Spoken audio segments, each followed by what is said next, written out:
der Blick nach vorne. Darum geht es ja auch in diesem Taufritual. Man überlegt und macht etwas, damit es weitergeht.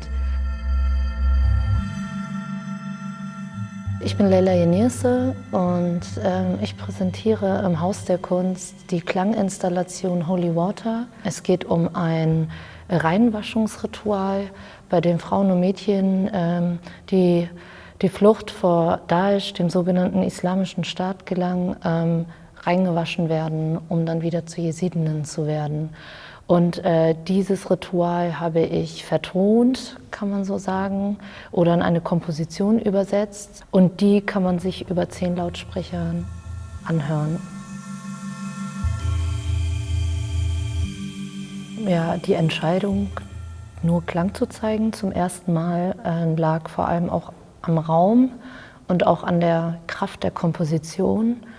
Also, dass ich gemerkt habe, die ist schon so visuell und so cinematografisch. Und dann war es gleichzeitig so, dass der Raum mit diesem ganz besonderen Fenster, das Rasterfenster, in dem das Licht so schön fällt in den Raum, dass das quasi das Bild ist. Musik war sehr wichtig für mich, als der Genozid passiert ist, weil ich das Gefühl hatte, ich hatte dort einen Zufluchtsort. Ich habe sehr viel Ambient-Musik gehört und ich glaube, es liegt einfach daran, dass diese flächige, manchmal etwas strukturlose Musik für mich im Gefühl so Raum und Zeit aufheben kann.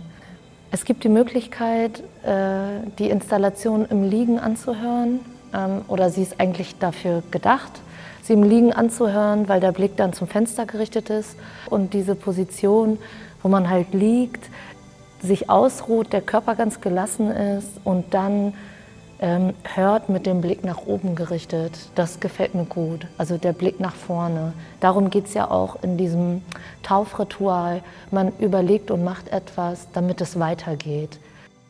Das Ritual geht nur 5 Minuten, es ist ephemer, es ist ein kleiner Moment.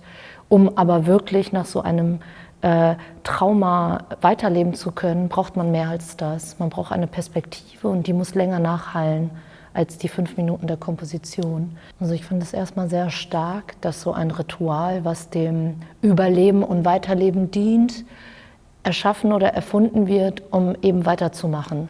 Dann ist aber immer der Moment, wo auch gefragt werden muss, okay, reicht das und wie geht es weiter? Und ich habe mir diese Frage gestellt, als Jahre später noch viele Frauen Suizid begangen haben, denen vielleicht die Flucht gelang, aber nicht die Verarbeitung der Traumata, weil eben dieses eine ephemere Erlebnis nicht reicht. Und es ist ja auch ein Moment der Überhöhung. Man kommt dann in den heiligen Tempel, das Wasser wird über einen gegossen und es passiert ganz viel. Und ich glaube auch, dass das dann punktuell viel bedeuten kann, aber eben auch da ebbt der Nachhall irgendwann ab und deswegen braucht es mehr als das. Ich habe halt das Glück und Privileg, dass ich meine Kunst machen kann und es ist etwas, was mich jeden Tag beschäftigt und unbewusst auf jeden Fall, dass ich schon durch das Leben laufe und weiß, es kann von einem Tag auf den anderen vorbei sein. Das war vor dem Genozid anders. Das ist ganz schön heftig und etwas, mit dem ich biografisch bedingt zu tun habe. Aber aus diesem Bewusstsein kann auch sehr viel Kraft kommen, eine Furchtlosigkeit und man kann dadurch auch sehr nah am Leben sein.